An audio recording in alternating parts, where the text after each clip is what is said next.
E aí, meus amigos, hoje no The Riders, a história do Capitão Moita. Essa história já foi contada lá no início, quando começou o The Riders. A gente vai resgatar essa história para que você conheça esse grande rider do motociclismo brasileiro, Capitão Moita.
In the morning, trying to make a living for you. On my job, yeah, I think about you there. And the funny style things that you do. Baby, you ain't fooling me, so you got to be fooling.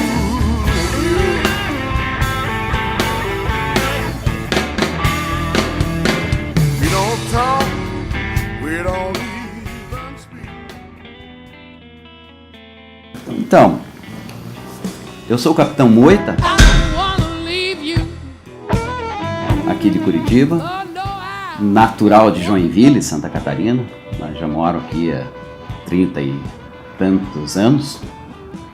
E a paixão pelo motociclismo é coisa desde criança, quando na década de 70, 69 para 70, havia na televisão um seriado conhecido como Vigilante Rodoviário. Esse foi o que realmente colocou na minha veia, no meu sangue, o espírito do motociclismo.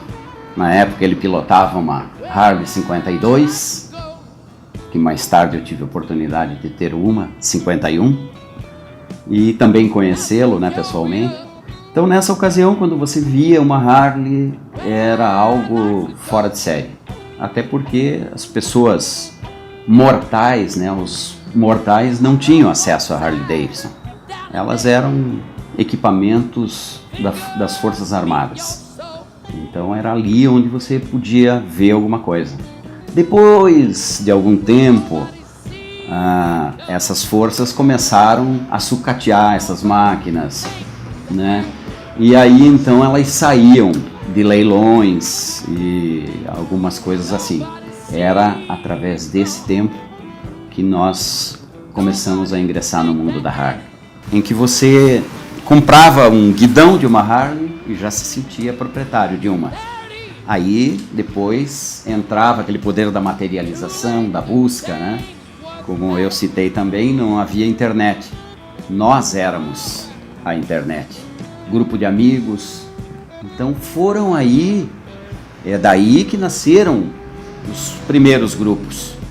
por uma questão de sobrevivência, como de todo grupo na espécie, seja humana ou animal, a formação de grupos, né? Então esses grupos se uniam no sentido de permutar. As peças não tinham propriamente valor quantitativo. Era assim, eu tenho uma pedaleira e você tem um guidão. Quer trocar? Então era aí que havia essa nossa simbiose, né? Para a gente poder fazer esse esquema de montar uma Harley. Muitas vezes levava aí 4, 5 anos ou mais para você poder colocar uma de pé, né? Porque o que vinha era muito sucata mesmo. Então alguém dizia, puxa, o cara tem uma Harley para vender. Você ia lá, ó, tá aqui nessa caixa. E você olhava, não questionava, simplesmente quanto você quer. E aí a gente, né, arrematava e ia atrás de montar as motos. Não era uma época em que você dizia assim, vou para o Chile, né? Porque nós tínhamos máquinas antigas. Então qualquer viagem era uma viagem. Era uma viagem a mais, né? Era uma odisseia. Como citou ali o nosso amigo, você ia para Paranaguá e levava 3, 4 horas, às vezes testando a máquina naquele percurso. Saía da oficina e você ia testar onde? Test drive de estrada, né? Vamos fazer, vamos viajar, e às vezes aí as coisas aconteciam. É interessante porque era numa época em que, apesar de muito rudimentar, que eram os acessórios e tudo mais que nós usávamos, não dava para dizer que você ficasse na rua, né? Porque era previsível. Uma Harley da época, você andava com um elo de corrente pendurado na cinta. Se partisse a corrente, você trocava, né? Não posso dizer a mesma coisa de hoje, né? As máquinas têm a previsão de 100, 200 mil quilômetros aí, eventualmente, talvez 100 para um belt, mas é uma coisa que, se partir, terminou ali a sua viagem, não é verdade? A minha primeira, na ocasião, lá em meados de 80 e alguma coisa, foi uma Harley 47. Uma Harley 47, era uma máquina de 750 cilindradas, câmbio na mão, embreagem no pé, avanço de platinado manual, né? Você tinha que comandar essa sintonia para adiantar ou atrasar o motor, acelerador, cabo rígido, ele não tinha retorno. Você acelerava, se tirasse a mão do comando, ela tocava em piloto automático, né? De uma maneira que hoje até não é tão interessante, porque ali você largava no ponto que você quisesse. Essa foi a minha primeira máquina. Claro que eu estou falando de Harley Davidson. Antes disso, eu costumo sempre dizer, deixar claro, antes de ter uma Harley, o espírito é motociclismo. Sempre tive outras motos. Tive CB360, tive CG 125, uma 500 Ford. Rodei muito com essas máquinas. Lá por volta de 90, surgiu uma rara oportunidade de fazer, como hoje nós podemos dizer, um upgrade. Então surgiu uma Panhead 51 inteira, rodando e tudo mais, né? E 2 amigos, que vocês inclusive vão conhecer aí, o Ricardo, Cabeça de Ferro, o Paixão, eles que acharam a máquina na ocasião. E nessa oportunidade bateram no meu portão, porque a minha máquina 51, ela tinha uma curiosidade, né? Primeiro, 3 marchas, que era previsível até uma ré para ela. Era uma máquina muito de torque, dava para rebocar um automóvel, mas velocidade curta, 3 marchas e tal, então a limitação de viagens e tudo mais. Então os amigos, né, já dessa época, que já estavam formados, né, que já tinha uma turma formada praticamente, me viram como o candidato para aquela máquina. Bateram lá no meu portão, Moita, achei uma 51 e tal. E o Paixão já tinha uma Chopper na época, uma das clássico aqui do Brasil, né? Foi intitulado como a máquina mais comprida do Brasil na ocasião, de eixo a eixo, totalmente artesanal, feita em Londrina e tudo mais. Ele falou, olha, essa máquina eu acho é para você. E eu fui lá na ocasião. Eu já tinha um comprador para minha 47 há pelo menos 10 anos. Aquele camarada que volta e meia chegava e me dizia assim, Moita, quer vender a tua 47? Eu dizia, olha, não quero. Mas se um dia você quiser, você faz um trato, um pacto. Faz um pacto comigo. O dia que você pensar em vender, você me avisa. Eu, claro que sim, por que não, né? E aí, naquela ocasião, naquele upgrade, eu lembrei do pacto, simplesmente liguei para a pessoa e disse, olha, surgiu uma oportunidade e tudo mais, vejam vocês, talvez, o quê? Falta de tino comercial ou falta de interesse em quantificar um valor? Eu tive apenas a ideia de quanto é a 51. Na ocasião era cotado em dólar, né? Ah, é tanto. Eu repassei a quantia para o meu amigo, né? Sem $5 a mais para colocar gasolina ou coisa assim. Simplesmente foi uma permuta. Não era a intenção assim, vou ganhar dinheiro em cima dessa máquina, né? O interesse era tanto em trocar para uma Panhead, vamos dizer assim, uma máquina de melhor alcance, muito conhecida e tal. Eu fiz essa permuta. Liguei, ele pegou de manhã, à tarde eu tive a oportunidade de ir na garagem do cidadão e pegar uma Panhead, né? Totalmente pintada de preto, porque ele se inspirou nas Night Train da época, né? Os caras que pintavam as máquinas de preto e faziam grupos de moto para que a polícia não identificasse, então elas eram todas parecidas, né? E ele fez isso, ele pintou tudo de preto, toda aquela cromagem, todo aquele esquema. E aí entrou um processo de restauração. Ficou por 2 anos sendo restaurada, a máquina foi totalmente desmontada, explodida, como nós chamamos, né, em itens, e na ocasião não se falava muito em customização, né? A customização já existia, mas de uma outra forma. Cada um imprimia a sua personalidade em cima da máquina e tal, mas não propriamente com esse termo. Ou então a customização era casual, porque na falta de um tanque original, você puxa, ó, tem um tanque aqui desse jeito, você se abraçava. Então acabava surgindo uma customização casual, né? Essa é a verdade. E era muito interessante, porque eu simplesmente classifiquei o que era cromado, foi para cromagem, o que era pintura, foi para pintura, o que era zincado, foi para zincagem, e assim nós ressurgimos, né, a minha Fênix, no caso. Então é isso. Essa máquina ficou muito conhecida, tive várias oportunidades de viajar, em algumas viagens de maior distância, ganhei alguns prêmios de máquina em melhor condição, máquina destaque, como foi o caso de Penedo 95, né? Então era um clássico, né? Além de ter sido aquela máquina da origem do filme, né, que eu falei do Vigilante Rodoviário, que mais tarde eu tive a oportunidade de conhecê-lo pessoalmente, trazê-lo a Curitiba, fazer uma homenagem para ele em vida, né, junto com o apoio aqui da Polícia Militar e tudo mais, e eu tenho foto dele, inclusive, na minha máquina, né, que era 1 ano mais nova da que ele fazia o filme. E, felizmente, essa é a grande família do motociclismo.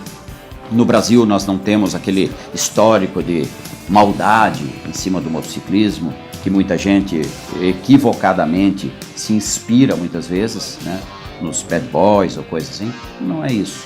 Nós somos uma grande família a nível nacional, né? Os grupos têm lá uma integração e tal, isso é interessante. Um dos fatos mais marcantes, eu diria, razão pela qual caía a corrente. Então esse foi um episódio dos mais marcantes. Fiquei conhecido como o homem que andou sem eixo numa Harley em Curitiba. O Zeca sabe dessa história. E aí aquele amigo chegou na garagem, olhou para a máquina e falou assim: puxa, eu encontrei uma época uma máquina parecida com essa, um cara andando sem eixo ali na Rua 15. Eu olhei para ele e falei assim: puta, cara, esse cara era eu. Ele falou: é mesmo? Daí eu falei assim para ele, rapaz, eu cheguei na oficina, o cara me falou, sabe que eu achei que você estava me tirando uma, né? Tirando uma com a minha cara. Ele falou, eu vi que você me falou de uma maneira, como é que não cai se eu estou andando esse eixo meio ríspido? Eu virei as costas e fui embora. Eu falei, eu me lembro disso. Nos tornamos depois muito amigos, né? E fizemos uma grande amizade, viajamos juntos, tivemos a oportunidade de formar um grupo juntos, né? Uma história, uma família, e é daí que nós estamos até hoje. Muitos passaram, muitos se foram, né? E esse, inclusive, numa oportunidade, já com a minha Panhead indo para Boiçucanga, deu um tilt na minha bateria, e, diferentemente de outras máquinas, ela sucumbe, né? Pifar a bateria, ela pifa junto. E já era anoitecendo, nós tivemos oportunidade então de parar num bananal próximo àquela região ali de São Paulo, né? O caminho de quem conhece sabe, tem muita plantação de banana. À noite, já caindo, e pedimos um pedaço de fio. Eu não sabia para que aquele pedaço de fio. Eu achei que ele ia fazer que chama-se hoje uma chupeta, né? Uma chupeta, e a gente ia tentar uma carga, alguma coisa, e uma família generosa disse, olha, eu vou ver o que eu posso servir vocês. Foi lá, demorou um pouco, e eu falei para ele, eu acho que nós vamos levar o cano, esses caras não vão voltar, porque, pô, aqueles harleiros, tudo meio, a gente viajava, ficava sujo, ficava feio e tal, e não que a gente seja muito bonito, mas de repente veio a família novamente com um pedaço de fio, com um interruptor no meio, generosamente falando assim, olha, eu não achei um pedaço de fio para vocês, mas se isso aqui puder servir, eu tirei do meu abajur, tá aqui para vocês. Aí o meu amigo olhou assim o comprimento, pegou na máquina, fez assim, eu acho que dá. Paulinho, o que você pretende fazer? Cara, eu vou ligar aqui na minha bateria, vou fazer um jump na tua e nós vamos tocando. Eu confesso que eu fiquei com medo, sabe? Falei assim, puxa vida, apesar de que nós tínhamos uma sintonia muito grande de tocar juntos, né? Como dizia o nosso amigo Zeca, em formação de combate, que a gente se aproximava extremamente juntos, né? A ponto de um tocar a máquina do outro, né? Um tocar o acelerador e a sua máquina ao mesmo tempo. Isso você tem que confiar muito no parceiro, né? Quase que em sintonia de aviões aí da Esquadrilha da Fumaça, vamos dizer assim. Então, graças a essa confiança que a gente já tinha previamente, eu, apesar do medo, mas o medo é um dispositivo interessante. Quem perde o medo, perde a lucidez e, consequentemente, a vida também, né? Eu tive a oportunidade de conhecer pessoas de várias ordens que perderam o medo e, dali para frente, perderam a vida. Então, o medo é interessante. Ele plugou a máquina dele na minha, ligamos a máquina. Nisso, o dono do fio falou assim, meu Deus, vocês vão assim? Vamos assim. Eu vi que ele teve uma sensação de que se arrependeu de ter dado o fio. Foi visível, ele falou, vocês vão assim, vocês vão se matar e não sei o quê. E mais um amigo que parou com uma Toyota Bandeirante, que estava a fim de colocar a máquina em cima, ele falou assim, olha, a minha não podia ligar a luz, né? Ia gerar conflito com a dele. Ele iluminando, e esse camarada de um veteran car lá de São Paulo falou assim, eu vou clareando vocês aí tal para ver. E a chegada de Boiçucanga é muito complexa, porque ela é uma estradinha parecida com a nossa Graciosa aqui nos últimos momentos, né? Então nós tínhamos que fazer aquela tocada em sintonia, porque qualquer separação, alguma coisa além de poder gerar um curto numa máquina, podia eventualmente ter um incêndio, alguma coisa assim, né? E nós ali. A máquina dele tinha um garupa, e esse garupa, a função dele era manter o fio em sintonia, sabe? Para não deixar no chão, para não engatar na roda. Então o carona, vejam que carona é interessante, hein? O carona, desde o filme lá, Easy Rider, né? Teve uma grande participação, aquele carona. Então esse carona também era interessante. Ele ia dando fio, dando corda, mais, menos, alguma coisa assim, mas não havia muito o que fazer. E nós chegamos atrelados em Boiçucanga com isso aí, que mais tarde até esse jump, né, na eletricidade a gente chama isso de jump, foi classificado pelo nosso amigo Zeca, ou de Zeca Bala aí, como cordão umbilical. Nunca tinha pensado em uma coisa tão sublime, vamos falar assim, cordão umbilical. E foi verdade mesmo, né? Porque uma máquina foi alimentada pela outra, né? E nós chegamos lá. E os coordenadores do evento na época, Balaios e outros lá, organizando a chegada do pessoal, um para lá, outro para cá. Daí nós chegamos em 2 assim, o cara... E nós indo, um para lá, outro para cá. E nós... E ele, não, um para lá, outro para cá. Cara, nós não podemos, nós estamos atrelados aqui. O cara olhou, meu Deus do céu, rapaz, vocês vieram assim da onde? Ah, lá de uns 80 quilômetros daqui. Puta vida. Chamaram, fotografaram. Eu, para ser sincero, não tenho esse registro, né? Mas eu sei que alguns aí têm isso. Então é aí que surgiu toda a nossa história, né, do motociclismo, e felizmente preservamos essa amizade até hoje, cultuamos isso, independentemente de interesses diversos, né, que a vida mesmo vai apresentando e os caminhos se dividem. Então é assim, né? Eu venho de companhia aérea, trabalhei muito tempo na Varig e tudo mais, meu rosto era peladinho, né? Depois eu migrei para o turismo e tive a oportunidade de me tornar dono da minha própria imagem, e com isso a barba cresceu, né? Essa barba na época muito preta, como aquela que daria a impressão de passar graxa no guete, né? Não fazendo merchandise. Essa barba veio com o tempo, foi crescendo, e numa época eu tive a oportunidade e a curiosidade de me vestir de Papai Noel e fazer um passeio. Aliás, isso foi até na época da fundação da primeira loja Harley Davidson de Curitiba, né? Então nós organizamos um tour, isso foi lá em 2000, para ser exato, né? Aí nós fizemos um tour pela cidade e tudo mais, que aliás esse esquema de Papai Noel harleiro, isso é uma coisa, não é uma criação minha, né? Na verdade eu me inspirei naqueles harleiros americanos que fazem altos desfiles, né? Todos vestidos de Papai Noel, só que aqui era inusitado, então eu tive a oportunidade de fazer isso, pintar a minha barba com tinta branca de camiseta, que era uma coisa complicadíssima, né? E Rorex ainda no bigode e assim por dentro, para ficar alguma coisa parecida. E nessa ocasião, inclusive, veio aí a minha marca do Capitão Moita, né? Pelo boné, pelo estilo, alguma coisa assim, e virou uma marca registrada, Capitão Moita. Ho, ho, ho! Agrade a quem você ama. Está sem tempo? Seja original. Mande sua mensagem virtual de Natal. Papai Noel entrega para você onde quer que seja. Ho, ho, ho! É uma grande oportunidade sobre tudo isso, fazer um relato, né?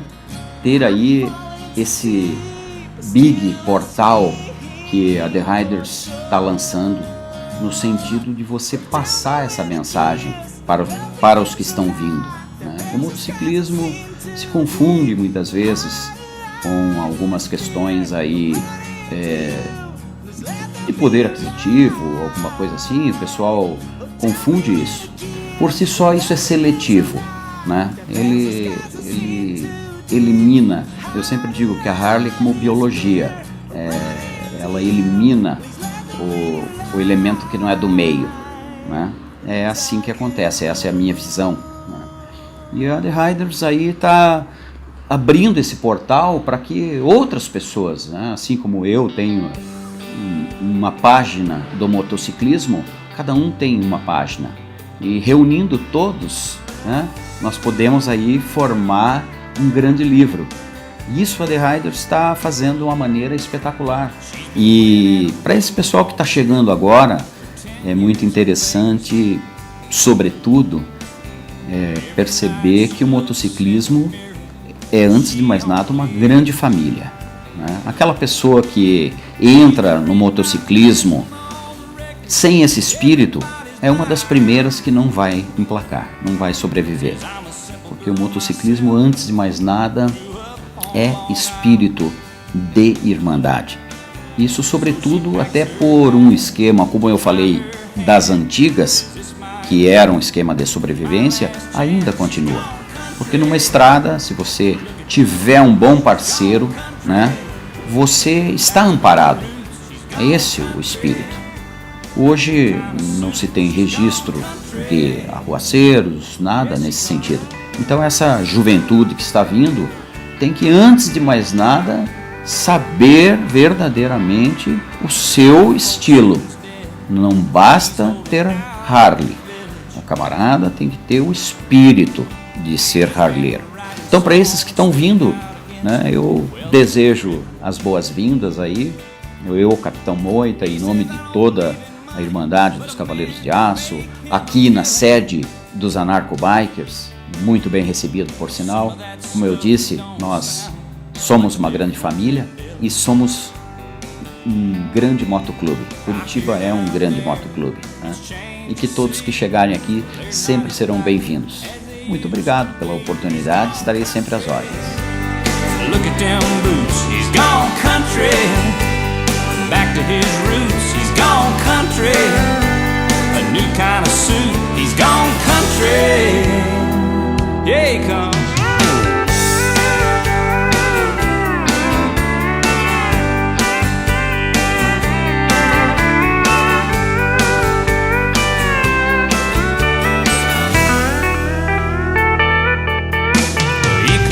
To LA, but he's got a house in the valley. But the bills are piling up and the pop scene just ain't on a rally. And he says, honey, I'm a serious composer, schooled in voice and composition. But with the crime and the smog these days, this ain't no place for children. Lord, it sounds so easy, it shouldn't take long.